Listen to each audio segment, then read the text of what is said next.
নিজের ওই হজম শক্তিটা, ওই হজমের যে আমার ইয়েটা, আমি পুরোপুরি ডাইজেস্টিভ সিস্টেমটাই আমার নষ্ট হয়ে যায়। যে আমি লুচি খেতে একটা লুচি খাবো ভাবতাম, খেয়ে নিতাম, ইচ্ছে করে আমি খেতাম, ইচ্ছে বলে আমি খেতাম, তারপর সেই মাটিতে গড়াগড়ি, সে গ্যাসে পেটে পুরো মানে পাথর হয়ে যেত। মানে আমি আর মানে কি বলবো, মানে এত কষ্ট পেতাম যে বলা যাবে না।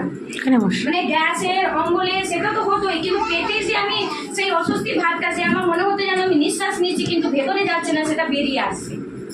এরকম কষ্ট পেতাম, এত কষ্ট পেতাম, আমি ঘেমে যেতাম, তরতর করে ঘেমে যেতাম, কত কষ্ট পেতাম, ছোটাছুটি করতাম, মা আমার এরকম লাগছে, মা আমি কি করবো, মানে আমি বলতে পারছি না যে আমি কেমন কেমন ভাবে পরিস্থিতি থেকে আমি এখন এখানে দাঁড়িয়ে আছি এবং সুস্থ আছি।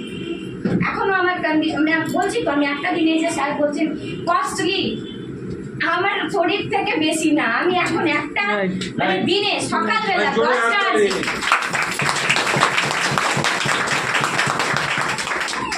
এখন সকালের এই যে 10টা আজি আর 10টা জিএল, আমি ইউটিউব, আমি ফেসবুকেও ছেড়েছি, আমি জাস্ট বানাচ্ছি যে আমি কিভাবে সেই ড্রিঙ্কটা বানাই আর কিভাবে খাই। 10টা আজি 10টা জিএল অ্যাট এ টাইম আমি সকালবেলা, এখন আমার ডোজ।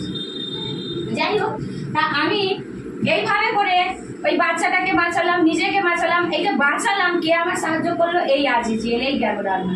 বড় বড় রোগ, মানে আমি যেই কনজামশনটা স্টার্ট করি বেশি, আমার ডোজটা বাড়তে যায়। আর আমি দেখি আমার শরীরে, মানে আমার এই, আমি ওই স্টোনের কথাটা বলছিলাম, যে তখন আমার হজম শক্তিটা যে হারিয়ে গেল পুরোপুরি, তখন কি হয় যে আমি একদম কিছুই করতে পারি না। আমি আবার সেই ভেলোরে যাই, ভেলোরে গিয়ে ওখানে কিন্তু স্যাররা বলেন যে স্যার मैडम आप जितना दिन बचिएगा उतना दिन सुबह उठकर खाली पेट एक पैंडी या एक पैन 40 आपको खा लेंगे। মানে আমি যতদিন বাঁচবো, 2.5 বছর হয়ে গেছে, না আমি প্যান্ডি খেয়েছি, না আমি প্যান 40 খাচ্ছি, আমার কোনো কিছুর দরকার হচ্ছে না। এই যে অ্যাচিভমেন্টটা, আমি এটার জন্য এটাকে বলবো না, এটা শুধু চা খেলে পাওয়া যায়। তাহলে বলুন এটা কি করে যে কস্টলি হয়, কি করে কস্টলি হয়? এই যে সারা জীবন আমি প্যান্ডি খেতাম, ওই সারা জীবনের প্যান্ডির কস্ট এই চায়ের থেকে কি কম? না, শুধু চা খেলে কিন্তু গ্যাস। আচ্ছা, আর একটা মজার কথা বলি, করোনার টাইমে যখন আমি একজন ম্যাম, উনি হার্ট পেশেন্ট, না আমাকে দেখে কিন্তু আমি কি অবস্থায় নিজের শরীরটাকে টেনে স্কুলে যেতাম।